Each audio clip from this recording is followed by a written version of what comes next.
High বন্ধুরা, আশা করি সবাই ভালো আছেন। তো আমার এখানে স্ক্রিনে আপনারা দেখতে পাচ্ছেন আমি তিনটা ফর্মুলা লিখে রেখেছি। Average, average if, average ifs. তো আমরা এই সূত্রগুলো আজকে একটু প্র্যাকটিক্যালি দেখব এবং শিখে নিব। যারা জানি তো ভালো, যারা জানি না তারা একটু আশা করি একটু নতুন কিছু শিখবেন। তো আমি ছোট্ট একটা ডাটা সেট নিয়েছি। আপনার ডাটা সেট অনেক বড় হতে পারে, অথবা আপনার ডাটা সেটের এগুলোর মান অন্যরকম হতে পারে। আমি মার্কস দিয়েছি, আপনার হয়তো কোনো ডিভিশন থাকতে পারে। আমি এখানে বোনাস দিয়েছি, আপনার হয়তো কোনো প্রোডাক্ট থাকতে পারে। আমি এখানে ট্রু এবং ফলস দিয়েছি, আপনার হয়তো কোনো রেজাল্ট থাকতে পারে বা কোনো আউটলেট থাকতে পারে, এরকম, তাই না? তো আমরা প্রথম ফর্মুলাটা ইউজ করব অ্যাভারেজ। অ্যাভারেজ তো average number one, number two, number three, number four, এইভাবে যাইতে থাকবে যত সংখ্যা আপনার আছে। আপনি যদি এইভাবে দেন, এটা নাম্বার ওয়ান, নাম্বার টু, তারপর সরি নাম্বার থ্রি, এভাবে দিতে পারেন। বাট আমরা এভাবে না দিয়ে আমরা সেলটাকে সিলেক্ট করে দিই। ওকে, আলফা, তাহলে অ্যাভারেজ হয়ে গেল। সেই সবগুলোর অ্যাভারেজ করে নিয়েছে, এই যে আমরা অ্যাভারেজটা এখন দেখতে পাচ্ছি। তো ঠিক আছে, তো আমরা এভারেজ ইফ দেখব। তো এভারেজ ইফ, এটা একটা কন্ডিশন দেওয়া আছে যে তুমি একটা কন্ডিশনে কাজটা তুমি করে নিতে পারবে। তো কন্ডিশনটা আমি দিব যে বাই এই মার্কসের যে সংখ্যাগুলো 60-এর উপরে আছে, যে সংখ্যাগুলো 60-এর উপরে আছে, বা যে সংখ্যাগুলো 50-এর উপরে আছে, যে সংখ্যাগুলো 90-এর উপরে আছে, তুমি সেগুলোর অ্যাভারেজ করবে। ঠিক আছে, তো আমরা ফর্মুলাটা একটু প্র্যাকটিক্যালি করে নিই, তাহলে সহজে বুঝে যাব। ইফ, অ্যাভারেজ ইফ, তো রেঞ্জ, তো রেঞ্জ তো আমরা এটাই না, মার্কস আপনি এটা নিতে পারেন, এটা নিতে পারেন, আপনি যেটার উপরে রেঞ্জ নেন সে ওইটাই অ্যাভারেজ করে দেবো। আর কন্ডিশনটা আমরা এখন দিব এই যে ক্রাইটেরিয়া। তো আমরা এখন কি বলছিলাম, যে আমরা এই মার্কসের 60-এর উপরে যেগুলো, সেগুলোর একটা অ্যাভারেজ বের করতে চাচ্ছি। তো আমরা ডাবল কোটেশন দিয়ে এটা দেন সমান 60, সে 60 থেকে নিবে, এই জন্য আমরা এইগুলো সাইন করলাম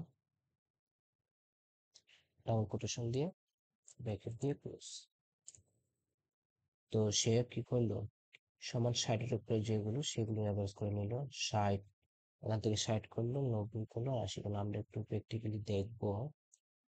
60, 80, 90, আর কি 60। ওকে, সেগুলো অ্যাভারেজ 76.68। আমি এটাই পাচ্ছি, তাই না? তার মানে আমার কন্ডিশনের উপরে, যেটা আমি কন্ডিশন দিয়েছিলাম সেটার উপরে করে নিল, সে করে নিল। ওকে, তো আমরা একটু দেখি এই ফর্মুলাটা অ্যাভারেজ ইফস, এটা হচ্ছে ডাবল ক্রাইটেরিয়া। আপনি যত কন্ডিশন দিতে পারেন, সমস্যা নেই। কন্ডিশনে কোনো একটা থাকতে পারে, দুটা থাকতে পারে, তিনটা থাকতে পারে, মানে ক্রাইটেরিয়া আর কি। তো আমরা দুইটা ক্রাইটেরিয়ার উপরে দেখিনি। আচ্ছা, সাম ব্রাঞ্চ, তো আমরা এটার উপরে করি, যেহেতু মার্কসের উপরে করতেছি। ক্রাইটেরিয়া রেঞ্জ ওয়ান, তো ক্রাইটেরিয়া রেঞ্জ ওয়ান চাচ্ছে এখানে, তাই না? তো ক্রাইটেরিয়া রেঞ্জ ওয়ান আমরা এটা দিলাম। ওকে, ক্রাইটেরিয়া রেঞ্জ ওয়ান চাচ্ছে। তো আমরা এই ক্রাইটেরিয়া রেঞ্জ ওয়ানের ক্রাইটেরিয়া ওয়ান, ক্রাইটেরিয়া রেঞ্জের ওয়ান একটু বুঝেন। ক্রাইটেরিয়া রেঞ্জ ওয়ানের ক্রাইটেরিয়া ওয়ান আমরা কি দিব, যে বাই যে সংখ্যাগুলো, যে বাই যে সংখ্যাগুলো 2-এর উপরে আছে, যে সংখ্যাগুলো 2-এর উপরে আছে সেগুলো তুমি কি করবা, এভারেজ করবা।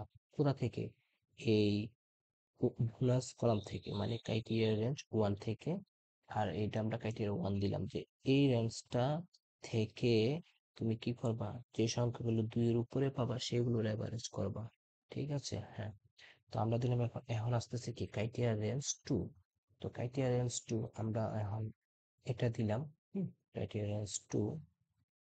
তো এখন হচ্ছে ক্রাইটেরিয়া টু, আমরা প্রথম রেঞ্জটা যে ক্রাইটেরিয়া রেঞ্জ ওয়ান, এটার উপরে যদি সে এই সংখ্যা, এই মানে রেঞ্জ থেকে যদি 2-এর উপরে যে সংখ্যাগুলো পাবে সেগুলো এভারেজ করবে। তো আমরা আরেকটা কন্ডিশন দিয়েছি যে এই এফ কলামের F4 থেকে F9, এই ফার্স্ট কলাম থেকে ক্রাইটেরিয়ন কি দিব? ক্রাইটেরিয়ন আমরা দেই নাই। ক্রাইটেরিয়া দিচ্ছি যে যেই সংখ্যাগুলো কি হবে টি ট্রু, হ্যাঁ?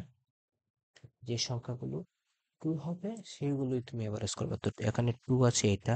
একটা কন্ডিশন দিচ্ছি 2 এর উপরে একটা ট্রু, হ্যাঁ? এই যে দেখেন 5 2 এর উপরে আছে এবং এটা 2 আছে, তাহলে সে এটা নিবে। এটা 0 আছে, প্রথম ক্রাইটেরিয়া সে ফলস করছে, আর এটা 2 আছে তো সেটা নিবে না।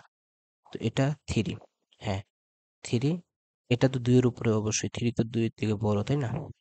তো সে এটা নিবে, কিন্তু এখানে আবার ফলস আছে, সে এটা নিবে না, কারণ আমি এখানে ক্রাইটেরিয়া কি দিয়েছি, 2 দিয়েছি। ওকে, এই যে দেখেন সত্য। তো আমরা একটু দেখি কিভাবে প্র্যাকটিক্যালি সত্য হলো। তো আমরা প্রথম কন্ডিশন দিয়েছিলাম যে এই বোনাস শিট থেকে সে 2 এর উপরে পেলে সে এটা নিবে, এবং এদিকে 2 হইতে হবে, এটাও 2 এর উপরে হইতে হবে, ঠিক আছে? তো এটা 80 একটা পাচ্ছি আমরা। আর এটা 2 এর উপরে নয়, এটা 2 আছে, এটা নিবে না।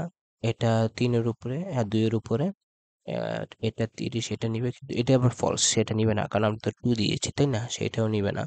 এটা 3, 2 এর উপরে বড়, হ্যাঁ নিবে, 60, এবং এটা 2 আছে, এটা নিবে সে, ঠিক আছে? 60, আর সমান 2, 2 আমরা 2 এর উপরে বলছি, আমরা সমান 2 দিই না। এই যে দেখেন আমরা 2 এর উপরে বলছি। এই যে আমরা যদি এখানে ইকুয়াল টু সাইন সাইন করি, তাহলে সে আবার এটা নিবে। তো আমরা 2 এর উপরে বলছি। তো দুইটা সংখ্যায় আমরা পাচ্ছি আমাদের এই ক্রাইটেরিয়া অনুযায়ী। এখন আমরা দেখব যে এটা 70 হয় কিনা। এই যে আবার 70।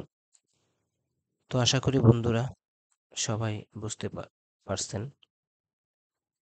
সবাই বুঝতে পারছেন। ওকে, ভালো থাকবেন।